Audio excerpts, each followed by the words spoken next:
Estamos vendo a história da igreja e hoje nós vamos passar para a nossa segunda parte, a Alta Idade Média. Aqui tem um detalhe, tá, gente? No Brasil é chamado Alta Idade Média porque os historiadores no Brasil seguem a escola francesa.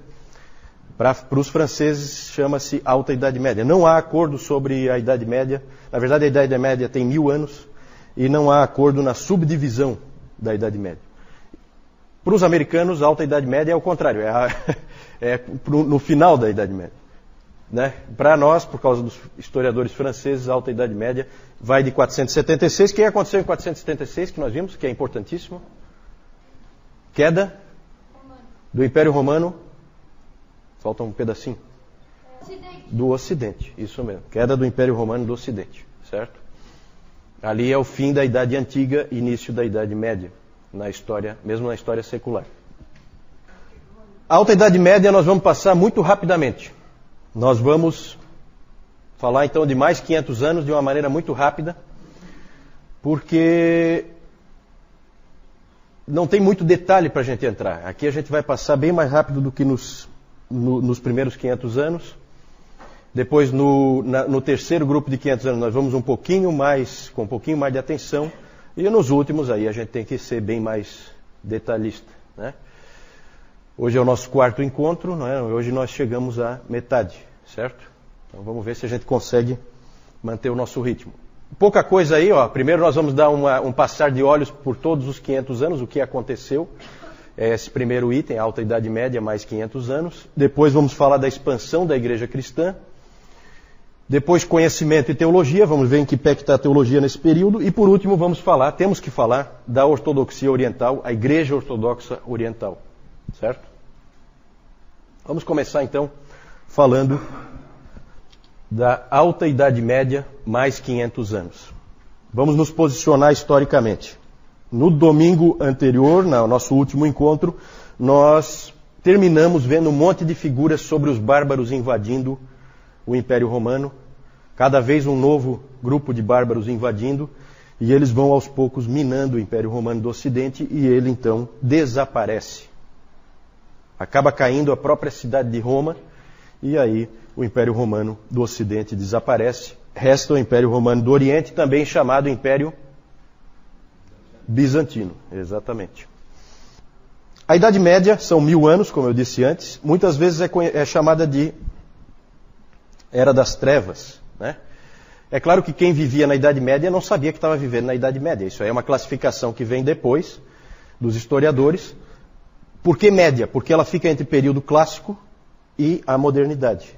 Ela é um período transitório entre dois grandes períodos da história da humanidade. Então ela é considerada uma época de baixa na história da humanidade. E se diz muito que essa época aí da Alta Idade Média é uma Era das Trevas. O próprio Justo Gonzalez, nos livros dele, ele chama esse período de Era das Trevas. O professor Calhoun discorda, ele acha que não é bem assim, Era das Trevas. Ele acha que só o 10º século, do ano 900 até o ano 1000, é que realmente foi um período assim de trevas mesmo, porque nada acontecia, e isso muito em função do fato de estar se aproximando o ano 1000. E as pessoas com muito medo da aproximação do ano 1000. E o ano 1000 chegou, nada aconteceu, né? As barbaridades que aconteciam continuaram acontecendo, as coisas boas também. O sol amanheceu normalmente, não houve nada de especial. E o 2000 aconteceu a mesma coisa, né?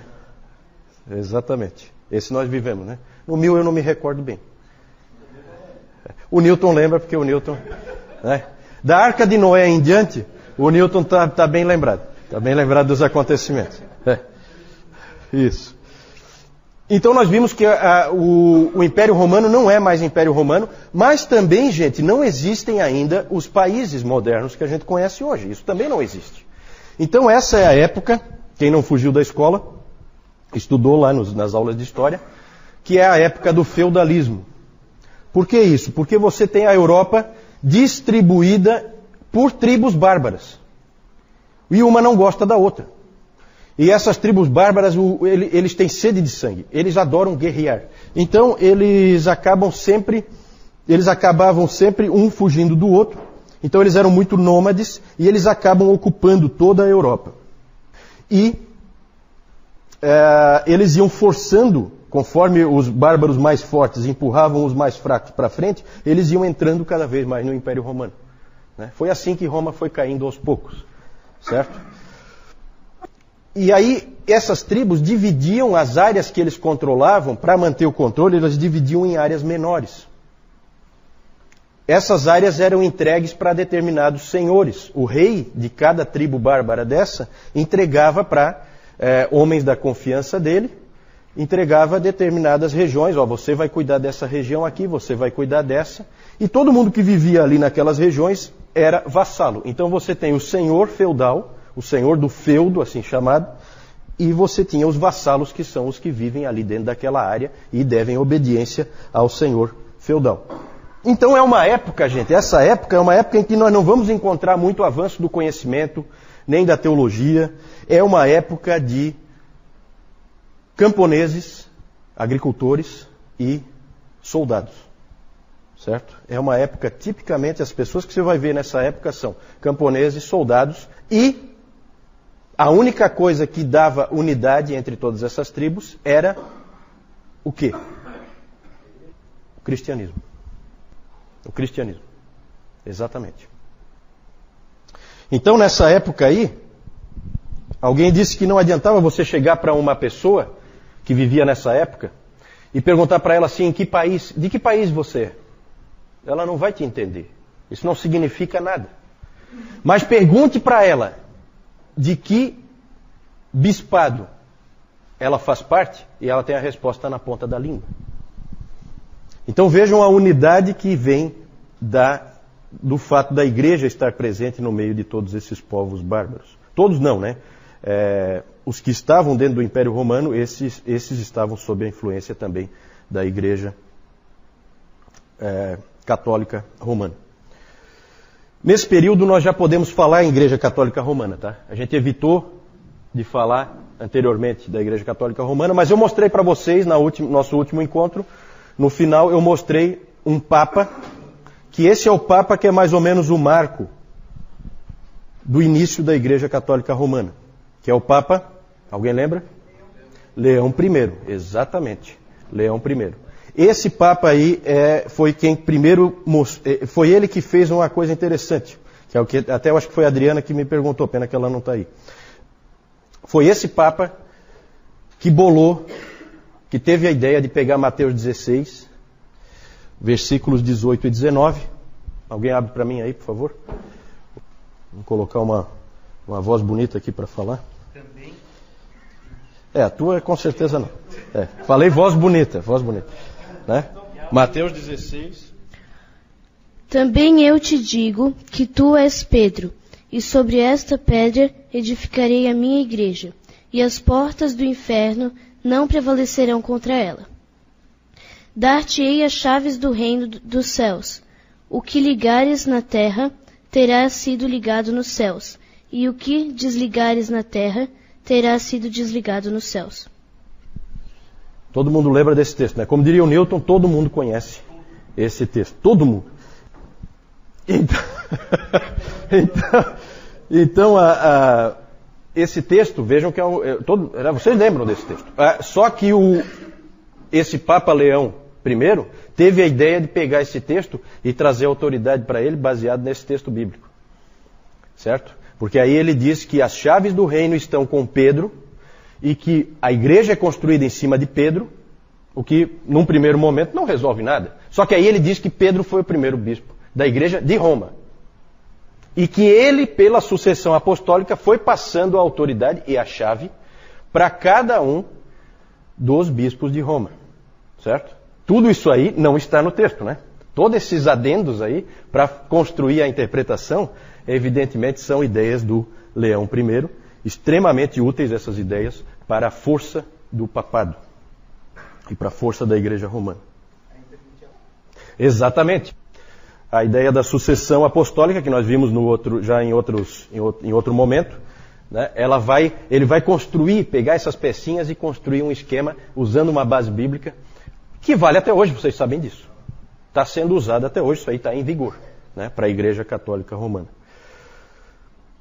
Esse então foi um grande papa para o catolicismo romano. O outro grande papa do catolicismo romano nesse período foi Gregório o Grande. Esse aí é o papa missionário. Foi ele que, depois de Paulo, nós podemos dizer que ele é o primeiro grande estrategista missionário.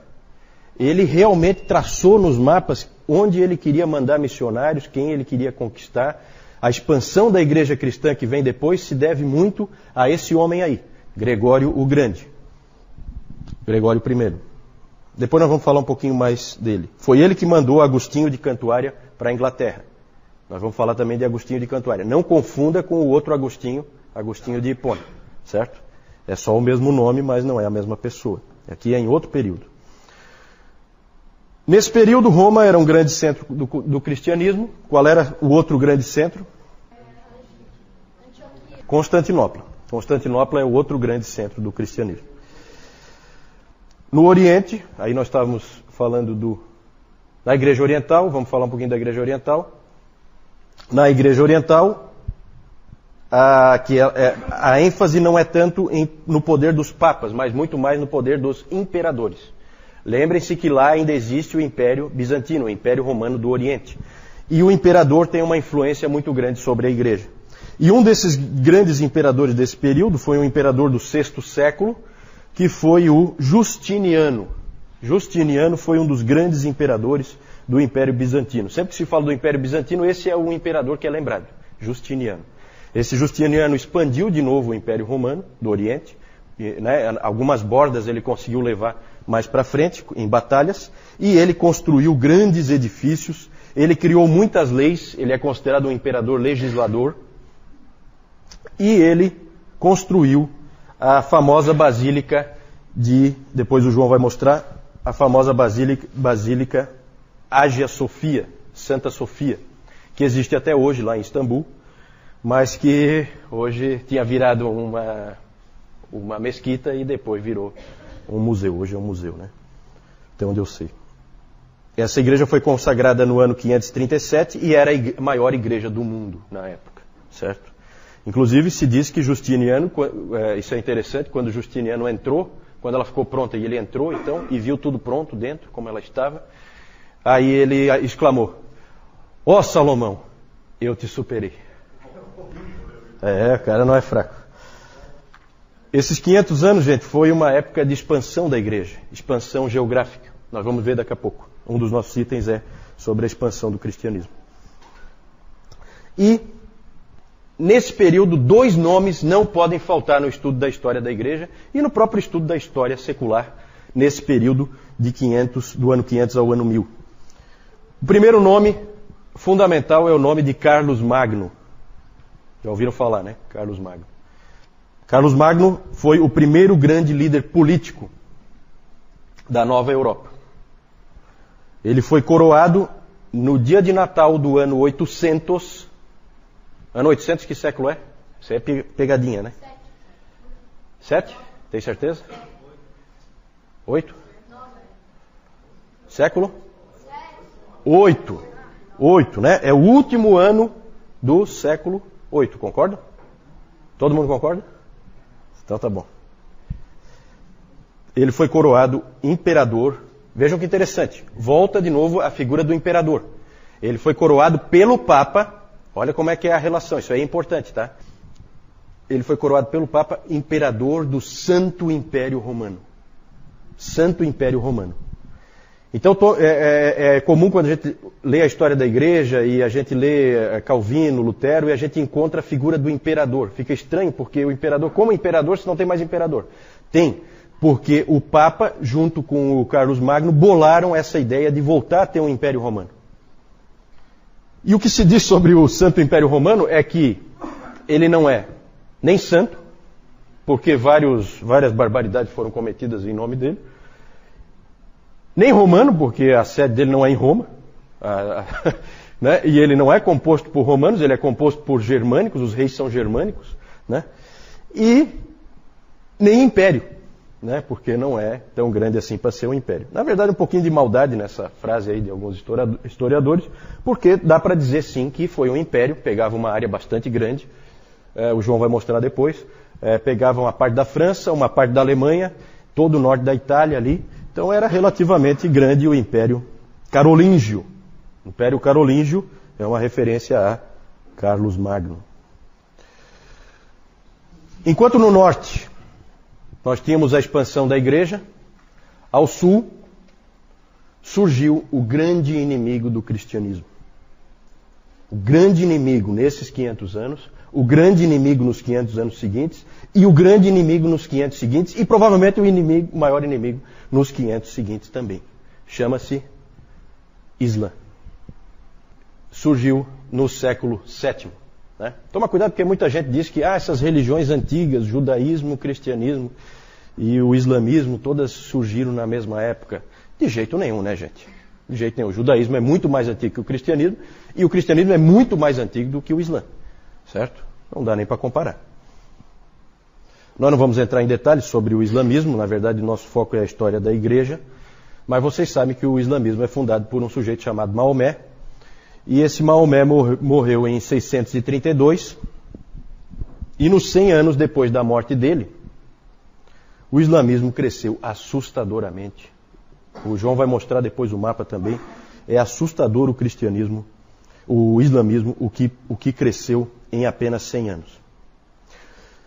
Ele tomou todo o norte da África, todos aqueles grandes centros do cristianismo que nós vimos foram tomados pelos muçulmanos, Cartago, a própria Alexandria, certo? Por isso que Alexandria já não dá mais para dizer que era um grande centro do cristianismo, porque já estava sufocada ali a igreja pela presença dos muçulmanos. Eles daí foram tomando tudo, aí eles foram pelo norte da África, ali para a Ásia tomaram tudo. Tudo começou na Arábia Saudita, tá? Foram tomando todo o norte da África. Isso, foram invadindo e tomando. Não, é militar o negócio. É militar. O próprio Maomé, ele foi expulso de Meca, ficou em Medina. Quando ele voltou de Medina para Meca, ele voltou pela força, certo? E aí a Arábia Saudita ali é o início, é o berço, né, do islamismo. E eles avançaram, os muçulmanos avançaram pelo norte da África, que é onde nos interessa mais, e aí eles atravessaram lá na ponta, depois ali no mapa vocês vão ver, lá na pontinha do norte da África, próximo da Península Ibérica, você tem o Estreito de Gibraltar, que é bem próximo ali. Por ali eles entraram na Europa. E aí tomaram a Espanha inteira. E começaram a avançar pela Europa. Na verdade, o cristianismo não morreu, não foi sufocado, não foi destruído, por causa dos francos. Depois vamos falar dos francos. Os francos são muito importantes para a sobrevivência do cristianismo. Eles venceram os muçulmanos na Batalha de Tours, que foi aniversário essa semana, no dia 10 de outubro de 732.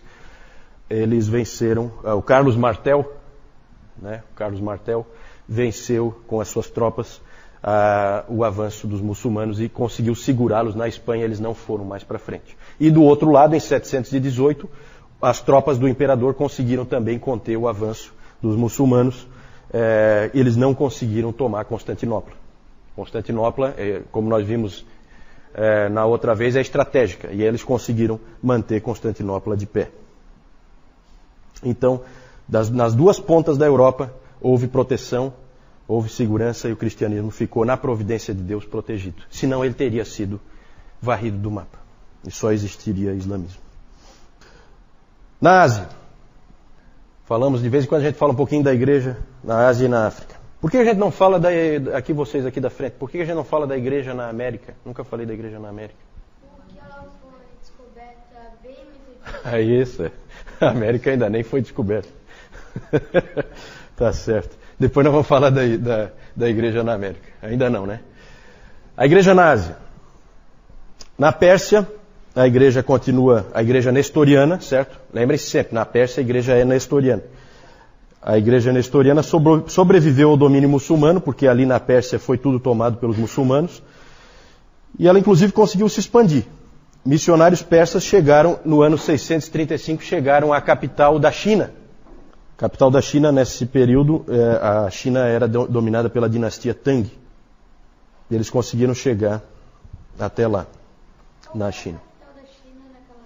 Era Chang'an, acho, alguma coisa assim. Não tenho bem certeza. Na Índia, a igreja permaneceu viva. Na China, então, eles chegaram até a China.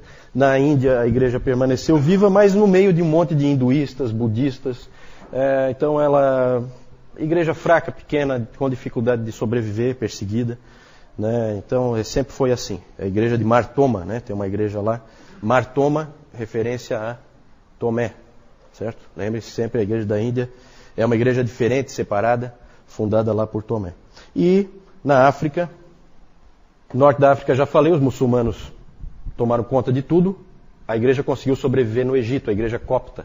Né? Então, em Alexandria permanece ainda a igreja, mas agora com bastante dificuldade por estar sufocada pelos muçulmanos. Na Núbia, atual Sudão, a igreja cresceu nesse período, mas praticamente desapareceu nos 500 anos seguintes. Na Etiópia é o único lugar em que a igreja permaneceu viva na África. E permanece viva até hoje. João. Então, como o Juliano estava falando, aqui nós temos o período do feudalismo, que ele era sempre composto por esses três grupos aqui. São os clérigos, os soldados e os camponeses, onde tinha a intervenção sempre da igreja ali. Aqui nós temos o Leão I, que ele era conhecido como o Grande, né? Grande, não porque ele disse, mas os historiadores acrescentavam, né? E ele foi papa, o papado dele começou em 440, terminou em 461. Depois nós temos aqui também o Papa Gregório I, que ele teve um papado também começou em 590 e terminou quando ele morreu em 604. E aqui nós temos aqui primeiro o imperador Justiniano, e aqui nós temos a igreja Hagia Sophia, que quer dizer Santa Sabedoria. Tá? Como a gente pode ver aqui, quando ela foi construída, ela tinha até uma cruzinha ali em cima que era uma igreja. Em 1453 ela passou a ser uma mesquita, tá? Onde os muçulmanos começaram a usá-la, e em 1935 daí ela passou a ser um museu.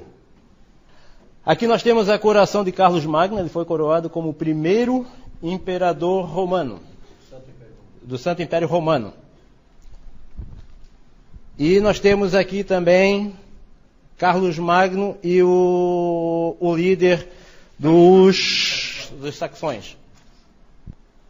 E aqui agora nós temos o Império Carolíngio, que o Juliano acabou de falar, tá?